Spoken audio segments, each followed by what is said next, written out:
Box office దగ్గర ఈ weekend లో ఆడియన్స్ ముందుకు వచ్చిన స్ట్రేట్ తెలుగు సినిమా అయిన అల్లరి నరేష్ నటించిన బచ్చల మల్లి సినిమాకు ఆడియన్స్ నుండి మిక్స్డ్ రెస్పాన్స్ సొంతమవ్వగా కలెక్షన్ల పరంగా మొదటి రోజున మరి అనుకున్న రేంజ్ లో జోరు చూపించలేకపోయింది. ఓవరాల్ గా మొదటి రోజున 5.5 వేల రేంజ్ టికెట్ సేల్స్ అందుకుని 60 లక్షల రేంజ్ లో గ్రాస్ వసూలను అందుకోగా రెండవ రోజుకు వచ్చేసరికి బాక్సాఫీస్ దగ్గర 5,000 రేంజ్ లో టికెట్ సేల్స్ ను దక్కించుకున్న ఈ సినిమా ఆఫ్లైన్ టికెట్ సేల్స్ లెక్కలు పర్వాలేదు అనిపించగా తెలుగు రాష్ట్రాల్లో 50 లక్షల రేంజ్ లో గ్రాస్ మార్కును అందుకుంది. 2 రోజుల్లో తెలుగు రాష్ట్రాలలో ఓవరాల్ గా 1.10 కోట్ల రేంజ్ లో గ్రాస్ ను వసూలు చేసిన ఈ సినిమా వరల్డ్ వైడ్ గా 1.15 కోట్ల రేంజ్ లో గ్రాస్ ను వసూలు చేసింది.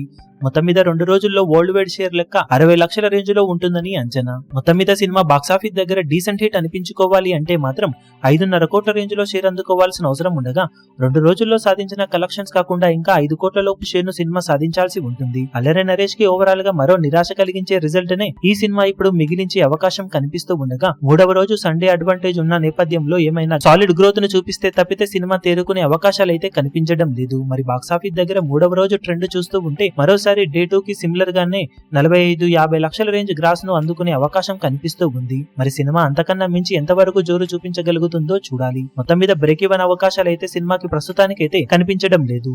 ఈ వీడియో మీకు నచ్చినట్లయితే లైక్ చేయండి, షేర్ చేయండి, ఛానల్ ను సబ్స్క్రైబ్ చేయడం మాత్రం మరవకండి. ఏ చిన్న అప్డేట్ ను మిస్ అవ్వకూడదు అనుకుంటే బెల్ ఐకాన్ ను ప్రెస్ చేయండి.